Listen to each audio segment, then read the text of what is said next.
Bonjour mon ami et bienvenue à ta formation Découvre ta fondation spirituelle. On est rendu à la capsule numéro 5. On vient de regarder la capsule Dieu, Découvre Dieu le Père. Alors aujourd'hui, tu l'auras deviné, ça va être Découvre Dieu le Fils, Jésus. C'est son nom. Et ça va être une capsule que tu vas beaucoup aimer aujourd'hui. Et je veux te parler premièrement de Jésus, son humanité versus sa divinité. Bon, je vais t'expliquer ça. Son humanité, c'est Jésus était aussi un humain sur la terre, mais en même temps, il était divin, il était Dieu. Il était ce qu'on dit dans notre milieu, Dieu. Jésus est Dieu fait homme, Dieu qui est devenu un homme, qui a marché parmi les humains. Alors, on va regarder, Jésus était à la fois humain, son humanité, mais il était à la fois Dieu divin, sa divinité. On va regarder ça ensemble. Philippiens, chapitre 2, verset 7.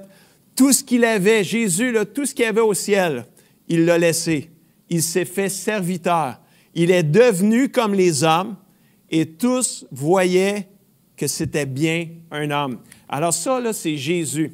C'est Jésus, là, il a tout laissé le ciel pour pouvoir venir sur la terre. C'est le plan du Père, de Dieu le Père, d'envoyer Jésus, venir sur la terre comme un humain, mourir comme un humain, mais être à la fois Dieu. Donc, il était aussi un homme. Ça, on le voit très bien aussi. Puis partout là, dans les évangiles, Matthieu, Marc, Luc, Jean, je t'encourage à lire les évangiles, c'est la vie de Jésus au complet là-dedans. Là. Tu lis les évangiles, Matthieu, Marc, Luc, Jean, et tu vois un Jésus qui était sur la terre, qui a fait face aux limites humaines sur la terre. Jésus a souffert de la faim. Il a souffert d'anxiété et d'angoisse. Il a grandi. Il y a un verset qui dit « Jésus a grandi en stature et en grâce devant Dieu et devant les hommes ». Il est né, il était un bébé, il a grandi. Il a vécu la vie humaine à quelque part. Il a souffert de solitude aussi. Il a été déçu par les gens, il a été critiqué, il a été jugé. Il a fait face à la mort temporaire, ça a duré 3 jours. Il a été enseveli. Ça, c'est quoi, ça, enseveli? Il a été mis au tombeau. Nous, aujourd'hui, on enterre les gens.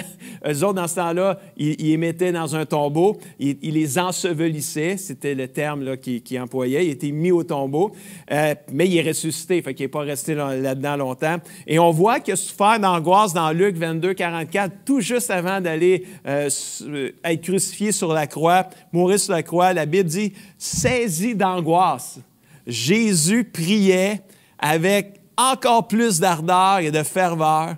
Sa sueur, il était tellement angoissé qu'il en suait et sa sueur devint comme des gouttes de sang qui tombaient par terre. Donc, on peut voir que Jésus était un humain aussi. Il était Dieu, mais il était à la fois aussi un homme comme tous les autres. Là où Jésus se démarque, bien, c'est parce qu'il était divin, justement. Malgré son humanité évidente, c'est que Jésus n'a jamais péché. Jésus était très différent des autres. Premièrement, sa conception. Quand il est né sur la terre, il est né d'une vierge. Ça veut dire quoi, ce né d'une vierge? Mais ça veut dire qu'il est né d'une femme qui n'a jamais fait l'amour avec personne. Une vierge, là, c'est quelqu'un qui n'a jamais fait l'amour. Donc, Jésus, il est né d'une femme qui n'a jamais fait l'amour avec aucun homme. Donc, on voit sa conception, c'est le Saint-Esprit qui est venu dans le ventre de Marie et c'est qui a conçu Jésus, là, si on peut dire comme ça. Sa conception était déjà différente de tous les autres êtres humains.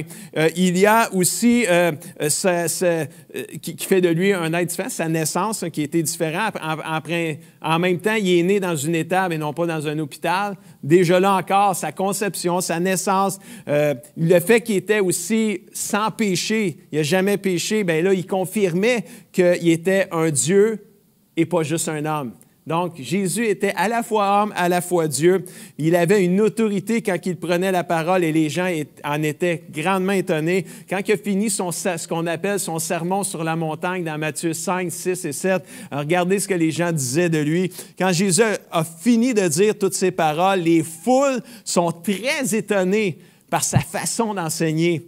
En effet, il enseigne avec l'autorité que Dieu lui donne. On voit que Jésus, là, il était juste complètement différent de tout le monde. Ses miracles sont grands et incalculables. Mais ce qui fatiguait les religieux de son époque, bien gros. Ça les fatiguait beaucoup, les religieux de son époque, parce que les religieux de l'époque croyaient en Dieu, mais ne croyaient pas ils croyaient en Dieu, mais ils ne croyaient pas que Jésus était Dieu le Fils. Alors, c'est ça là, qui buguait pour eux autres. Là, c'est vraiment, là, ça les fatiguait énormément. Puis quand Jésus, il pardonnait les péchés des pécheurs, puis des gens, là, eux autres, ils étaient choqués, bien noirs. Pour les religieux, là, juste Dieu qui pouvait pardonner les péchés. Mais Jésus pouvait le faire. Il était Dieu et il a confirmé sa divinité quand il a pardonné les péchés du paralysé qui a été apporté par 4 amis par le toit de la maison. Pour ceux qui connaissent cette histoire-là, dans Marc chapitre 2, vous pouvez lire tous les premiers versets de ce chapitre-là. C'est l'histoire du paralysé qui a été apporté par 4 amis par le toit d'une maison à Jésus-Christ. Et Jésus a dit, vous devez le savoir, le Fils de l'homme, il parlait de lui-même, a le pouvoir de pardonner les péchés sur la terre. Puis après ça, il a dit au paralysé, lève-toi de ton lit, prends ton lit, puis va-t'en chez vous. Puis l'homme qui était paralysé depuis longtemps s'est levé de son lit, il a pris son lit, puis s'est mis à marcher, puis il était guéri. Jésus a fait des miracles par-dessus miracles. Il était vraiment extraordinaire, mais Jésus, c'est super important pour toi là, de comprendre ça. Il était à la fois un homme et Dieu. C'est Dieu qui est venu sur la terre et qui a pris la forme d'un homme et qui a vécu comme un être humain, mais parce qu'il était Dieu, il était parfait. Mais il a vécu l'être humain au niveau des émotions, au niveau de tout ce qu'il a vécu sur la terre. Il l'a vécu comme toi et moi, on le vit. La seule différence, c'est que Jésus était Dieu, il n'a jamais péché. Maintenant, j'aimerais parler un peu de l'œuvre de Jésus-Christ, qui est aussi importante que sa divinité ou son humanité. Jésus, premièrement, il est mort. Sa mort. Parlons de sa mort. Probablement, c'est un des événements les plus remarquables du christianisme, c'est sa mort. Mais c'est sa mort. Qu'est-ce qu'elle avait, sa mort? 1 Corinthiens 15, 3 nous dit « Christ est mort pour nos péchés ». Et là, c'est ça. Jésus, il n'est pas mort juste pour mourir. Il est mort pour nous libérer et nous sauver de nos péchés. Et ça, là, c'est vraiment quelque chose qui est remarquable et extraordinaire. La signification de sa mort, il existe une certaine affinité véritable entre l'homme et son Créateur. Mais quelque chose est arrivé qui est venu détruire cette relation-là. Puis tu le sais, c'est quoi, hein? Bien oui, c'est le péché, tu as bien raison. Le péché fait partie de la vie terrestre depuis qu'Adam et Ève ont désobéi à Dieu dans le Jardin d'Éden. Et pour que tu en sois délivré, il faut que Dieu intervienne et c'est ce que Dieu a fait quand il a envoyé Jésus-Christ sur la terre, mourir pour tes péchés, mourir pour les miens et rendre possible une relation avec Dieu qui s'était brisée à cause du péché. Il a accompli pour toi ce que tu étais toi-même impuissant à faire. Et il le fait pour moi, puis il le fait pour tous ceux qui croient aussi. Jésus l'a fait parce que c'était la volonté du Père. Il a accepté de mourir sur la croix pour te sauver, toi, et me sauver, moi, de nos péchés. Et ça, c'est une excellente nouvelle. Mais il y a aussi sa mort, mais Jésus n'est pas juste mort, il est ressuscité. Sa résurrection, c'est vraiment un autre aspect que tu dois croire sans aucun doute. C'est fondamental pour ta vie chrétienne. Le fait de sa résurrection, si la mort de Jésus est l'événement le plus remarquable du christianisme, sa résurrection en est le miracle. C'est le miracle par lequel la foi chrétienne tout entière tient debout ou tombe. Si Jésus n'est pas ressuscité, ta foi est sans vie et vide de sens, mon ami. C'est 1 Corinthiens 15, 3 qui dit « Si le Christ n'est pas ressuscité, votre foi est inutile et vous êtes encore dans vos péchés. » Si Jésus n'est pas ressuscité, notre foi est inutile. Je fais des capsules pour rien, c'est ça que ça veut dire. Mais Jésus, il est ressuscité. Hein? Si Jésus n'est pas ressuscité, mais Jésus est ressuscité et sans l'ombre d'un doute. L'évidence de sa résurrection, il est un fait que les femmes qui vinrent pour embaumer le corps de Jésus en ce mémorable dimanche matin de Pâques trouvèrent son tombeau vide. Ce fait ne peut s'expliquer autrement que par la vérité que Jésus est vraiment ressuscité. Mon ami, la vivante et rayonnante Église qui est arrivée le jour de la Pentecôte où ce que le Saint-Esprit a été répandu sur tous les êtres humains, s'il est clair et vrai que Jésus est ressuscité des morts et l'Église qui est née là, que son chef est vivant. Le chef de l'Église, c'est Jésus-Christ, puis il est vraiment ressuscité des morts. Il est vivant aujourd'hui. Celui qui est mort pour toi vit maintenant en toi par le Saint-Esprit et il intercède, il prie pour toi. On le voit dans Hébreux 7, verset 25. C'est pourquoi Jésus peut sauver définitivement tous ceux qui s'approchent de Dieu par lui, car il est toujours vivant. C'est bon ça, il est toujours vivant pour prier Dieu en leur faveur. Alléluia. Vraiment, la résurrection de Jésus signifie que tu peux savoir qu'il y a une vie future. J'aimerais te dire aussi que Jésus est mort, Jésus est ressuscité, mais Jésus aussi est monté au ciel et on appelle ça l'ascension de Jésus, la montée de Jésus vers le ciel. Jésus quitta le monde parce que c'était le temps pour lui de retourner vers le Père, vers Dieu le Père. Intéressant aussi de réaliser qu'autant son entrée dans le monde fut surnaturel à cause qu'il est né d'une vierge, autant son départ vers le ciel a été spectaculaire aussi.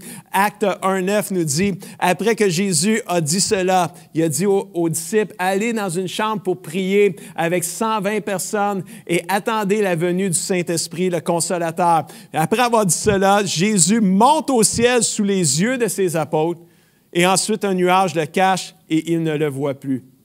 Jésus, quand il est ressuscité, il est apparu à plusieurs personnes, puis après 40 jours, il est monté au ciel et il n'est plus jamais revenu sur la terre. Il va revenir chercher son Église, puis ça, il y a une capsule qui s'en vient éventuellement, le retour de Jésus-Christ, Jésus qui va venir chercher son Église, etc.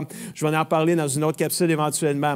Mais l'ascension de Jésus est importante pour toi comme chrétien. Elle sépare deux périodes de la vie de Jésus sur la terre. De la naissance à la résurrection, quand Jésus était sur la terre, puis qui est ressuscité avant de monter au ciel. Il est le Jésus de l'histoire humaine. Celui qui a vécu une vie humaine parfaite dans des conditions terrestres ou des conditions imparfaites. Maintenant, qui est monté au ciel, il est le Jésus de l'expérience spirituelle et surnaturelle, qui vit dans les cieux, qui touche les humains par le Saint-Esprit. Il intercède pour toi auprès du Père, comme le verset que j'ai lu tantôt. Puis, j'aimerais juste te dire, si ça t'intéresse, j'ai toute une liste d'une vingtaine de miracles que Jésus a fait avec les références bibliques. Si tu veux la liste des miracles de Jésus-Christ que j'ai toutes faites pour toi, je t'invite juste à m'écrire en privé dans mon Messenger ou dans la description, dire « Je veux les miracles de Jésus-Christ, je veux le document, je vais te l'envoyer par Messenger ou par un email. Si tu m'envoies ton email, ça va me faire plaisir. Jésus-Christ, je termine avec ça, est Dieu le Fils. Il est aussi le Dieu des miracles. Jésus est le Messie promis. Jésus est le Sauveur du monde. Il est aussi le Seigneur. Et ça, je termine avec ça parce que ça aussi, c'est fondamental pour ta fondation spirituelle. C'est important que tu crois que Jésus est le Seigneur. Pas juste ton Sauveur, mais ton Seigneur. Et on le voit dans Philippiens 2, versets 9 à 11, qui dit « C'est pourquoi Dieu l'a élevé à la plus haute place et lui a donné le nom qui est au-dessus de tout nom, afin qu'au nom de Jésus, chacun plie le genou, chacun fléchit le genou dans le ciel, sur la terre et sous la terre, et afin que toute langue reconnaisse que Jésus-Christ est le Seigneur à la gloire de Dieu le Père. » Mon ami, c'est le temps de fléchir le genou et de déclarer « Jésus, tu es Seigneur, tu es mon Seigneur. » Parce que si tu ne le fais pas sur la terre, tu vas le faire au jour du jugement, mais il va être trop tard pour toi. Un jour, tout le monde va le faire. Mieux vaut le faire maintenant qu'on est vivant qu'au jour du jugement. Alors moi, je le déclare, Jésus, tu es le Seigneur et je le déclare haut et fort et je le crois. Amen. Voilà un portrait sommaire, évidemment, de Dieu le Fils. Jésus est son nom. Il y a tellement à apprendre sur lui, mais avec ça, là, c'est une bonne base pour partir ta vie spirituelle. J'aimerais te lancer le défi à relever. Lis, médite les versets de la capsule, réécoute la capsule, relis les versets, médite dessus, puis mets-les en pratique dans ta vie. Et si tu as aimé cette capsule, si tu penses que ça peut aider quelqu'un à découvrir Jésus homme, Jésus Dieu, Jésus le Dieu des miracles, partage cette capsule avec lui. Et j'aimerais prier avec toi en terminant. Papa Céleste, merci pour mon ami qui est à la recherche, Seigneur, de te découvrir, de te connaître, d'en savoir plus sur toi, de poser des bonnes fondations pour sa vie spirituelle. Papa Céleste, viens toucher le cœur de mon ami. Viens révéler Jésus à son cœur, à son âme, à ses pensées. Père, c'est au nom puissant de Jésus. Accomplis les miracles de Jésus dans sa propre vie et rends mon ami semblable à Jésus-Christ. Au nom de Jésus, je le prie. Et tout le monde dit Amen et Amen. Mon ami, sur ce, je te dis à la prochaine capsule.